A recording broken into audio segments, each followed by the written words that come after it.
handle this going in to our alpha bracket SqSS April 2019 Ragnarok versus Requiem.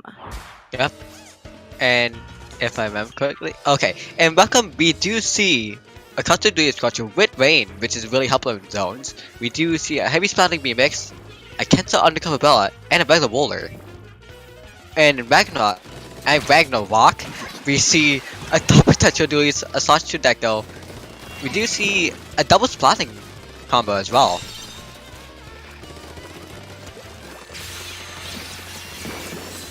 Very interesting set that they've kind of brought out for this today, and I think that it's really nice so far. We have been seeing that the zone is kind of consistently going back and forth, just as we anticipated, between these two teams that are kind of 8th and 9th within their placements right now.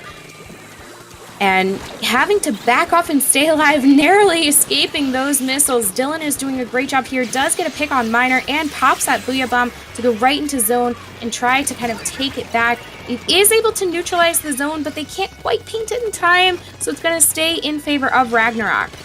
Yeah, but at a certain time, Ragnarok gets zone once again. And Requiem actually is having some of the issue, but not until now, with them popping zone and giving Ragnarok a penalty of 33.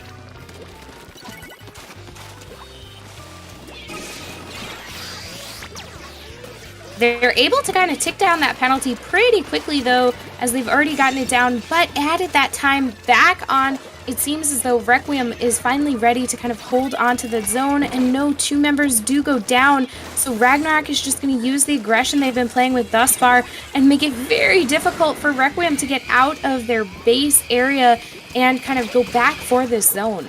Yep, we're 2 down on Requiem once again, but 2 down on Ragnarok as well, with the mini just on the bottom, just waiting for anyone to chill up, while there is going for Ragnarok. It looks like Elnor is just doing his splash on to save them, and getting 2 with that.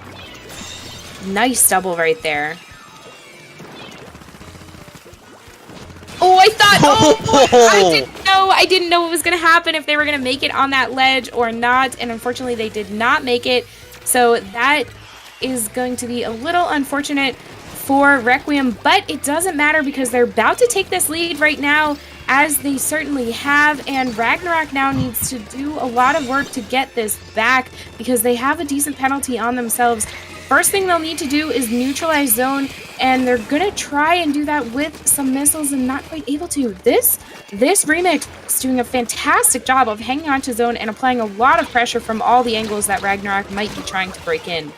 Yep, and only 13 seconds left with the penalty on. Looks like Requiem could get this win. Unless, well, Ragnarok is doing something heavy, but it looks like in the end second, doesn't look like it's going to work out well. And Requiem gets the first win.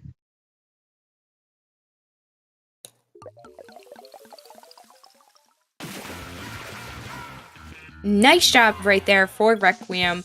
They're going to take that first game in this best of 5. So as we said, we're no longer playing a play all. It is now a best of. So fantastic job from them there. They're going to kind of have this early lead into the set as we wait to go into our next game, which is going to be tower control on Piranha Pit. Yeah. But just to say, before we move on to next map, just in the last game with Xylorn with that roller technique, just sneaking from the side, doing almost a 180, or it gets a 90-degree to the left, getting that kill on the Ragnarok player, and then just almost getting that jump, almost getting that victory landing, was so amazing. It was really great. It takes a lot of skill to do that, for anyone at least. Definitely a moment to be clipped and shared on that Twitter feed, because, you know, getting that double and going into that, even though they didn't get the kind of triple that they were going for, they still created enough pressure to keep the other members of Ragnarok away from the zone, which is what they were, you know, you're always going for. Keep as many members away as possible. Definitely. So it looks like they've readied up. We did already see one tower control Piranha Pit game throughout the day so far, and I'm wondering how this one is going to differ from that. Well, it might be a different set, it might be a different comp, it might be a different playstyle. Who knows? it's certainly different comps that are coming out here, as we do have those dually squelchers that we haven't seen yet today, and we also have the light tetra dualies. Yeah. No, actually it's dark. The dark tetra dualies. Let's see when the game comes up. Haven't seen them out in a while. So, yeah, we don't know that much, but starting off the game, it looks like it was 3 down for Ragnarok, and it looks like Requiem is just really gone. But with Ragnarok getting a start of 79, it looks pretty well. Certainly does, and you're absolutely right. It is the dark tetra dualies, which are going to help them with that auto bomb and splashdown. So a little bit of a sneaky play right there, using those auto bombs to kind of create some confusion and allow players to be pushed into where they want to go. Nice shot from Miner on the tower, getting a double, and they're now going to kind of push forward and help some of their teammates to kind of bring this tower back into a neutral position so they can work on that checkpoint of theirs. Definitely. And with Requiem getting the tower back, they're going to try to push on and try to make it to checkpoint 2. Which Ragnarok has not gotten yet. They never even got checkpoint 3 yet. So it's their chance if they can get the picks and they can get the tower. Right now, there's Zion Lord just moving on with that water. Getting 1, getting 2. Can they go for that third? Getting that third! Oh, they don't even have any of the players near them to get that quad. Beautiful play by Xylorn right there, and allows Requiem to really push forward, bring this all the way up to the 3rd checkpoint within the 3-minute mark of this game. That is some speedy action right there.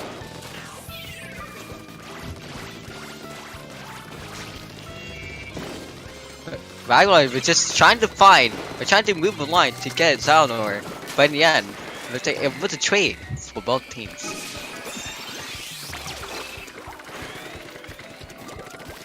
This is where Requiem is ready to push this tower back and increase the lead that they have. They just need to get through this checkpoint where they're almost done, and there's really no contest for them right now, as Ragnarok was completely wiped right there, and that was just a very, very clean push and nice win for Requiem. Definitely. Mostly with Requiem getting a lot of 3-0s on Ragnarok, it mostly set them out. It set them up just to make it all the way past through all the checkpoints and just win right there.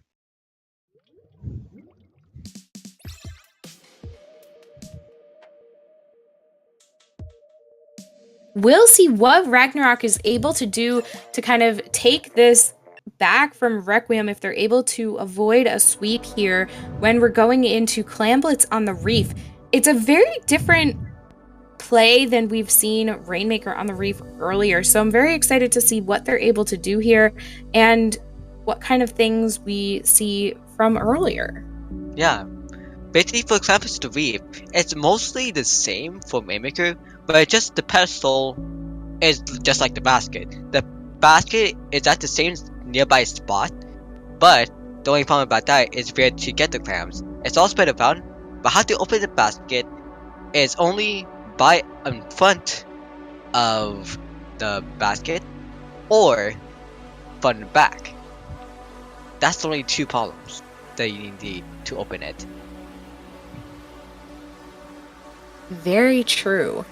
It does create a little bit of a complication here too, because if you can kind of get up to that plat, it makes it really hard to stay alive when the rest of the team is coming down from above you. So you have to have your positioning very solid and strong and make sure that you're just ready to shut down whatever they have with those flanks, being a little sneaky, and everything going okay. Yeah.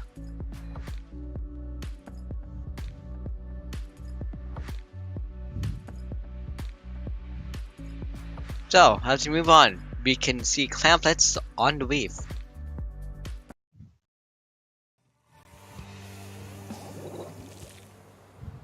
And just an update score check, it is 1-1.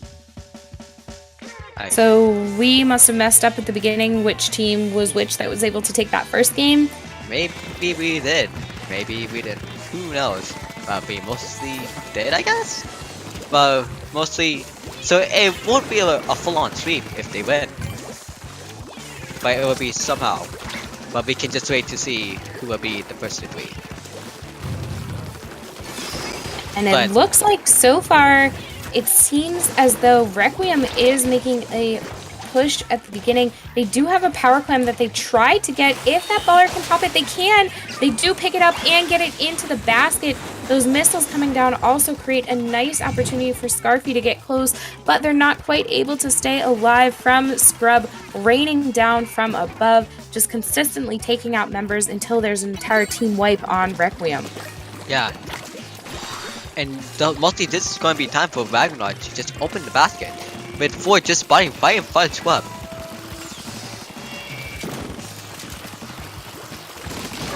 Beautiful shot right there too. Scrub just doing a fantastic job making sure that they're able to kind of take out those members over and over again. But obviously when you're holding that power clam, you are a target.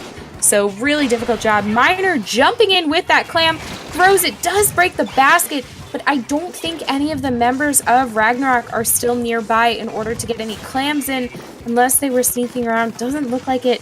Seems as though that push to 80 is going to be what they're starting with now. Yeah, and with that time, it looks like Requiem could get the pity, and they do get the pity actually. Now they just need to wait and just open the basket, but getting down. Scarfy gets a nice pick right there on that slosher, and unfortunately does get taken out by Loogie with those dualies. And Loogie right here with a power clam very close to this basket, just needs to be super careful, decides to back up a little bit and toss that power clam to a teammate so they can kind of get in and clear the way a little. Slosher v slosher happening right here. Unfortunately, doesn't seem like either is going to make it out after some assist help from a friend. Yeah, but with that, we still do see a Scrub with the super climb that Miner has passed before he did that 1v1. That was a really good idea that he did do that, because he knew that he wanted that battle. Very true there. Jumping in to the basket. They do get the power clam in. Unfortunately, they go down right away from Miner. And everyone from Ragnarok had to sort of reset back to their zone. Miner is going to be able to pick up another power clam. So they have 2 from Ragnarok right now. With that, pity clam is the 3rd. 1 member goes down, 2 goes down. They do have someone jumping in, and they get 1 in, but unfortunately they all die before they're able to get that second one in. So they're really only going to get another 20 points, 10 for their penalty, and another 10 on the scoreboard. And it looks like the barrier is back up, so it gets the reset for all.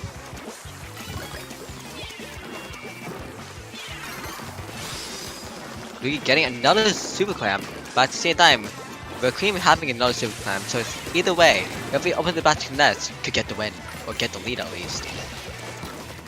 Very true. Loogie does have to touch that clam. He missed that jump. I think that was by accident. Decides to kind of let it go. And they have someone jumping in with a power clam on the side of Requiem. They do break that basket, and I think they got 2 power clams in that push, bring it down to 38 points. And everyone literally was respawning, with Miner the only one available. Hey, look, it's Wall of Light. Yeah, you really don't usually see that often. Yeah, the most rare coincidence that you can ever see is everyone getting knocked out. But mostly, in the last minute left, we do see Maya with a super clam and another of the teammate with his club having a super clam as well, but getting knocked out by Requiem. Lord. But it's him getting knocked out as well. Miner is going to try to do that double clamp technique just to make it all the way to the basket, or wait for at least someone to pick it up so they can jump over. Seems as though they were able to get one of their teammates to help out. Scarfy going for that jump, does jump and misses. They missed that shot. I did not anticipate that happening. There's so much green ink there. There is no way that Ragnarok was going to be able to clear that out here. Scarfy does have a few power clams. They really only need 2 more in order to shut this game down right now, but there are none available, and all of Requiem has despawned. So this is what I mean, Ragnarok has to do some serious work right now. They need 3 power clams to kind of do this. Otherwise, I'm not sure they're going to be able to do it. Making that push, Miner going for it. Unfortunately, does get taken out, and that is going to be game as overtime ends when there is no one alive to pick up those power clams. So that'll be 2-1 for Requiem.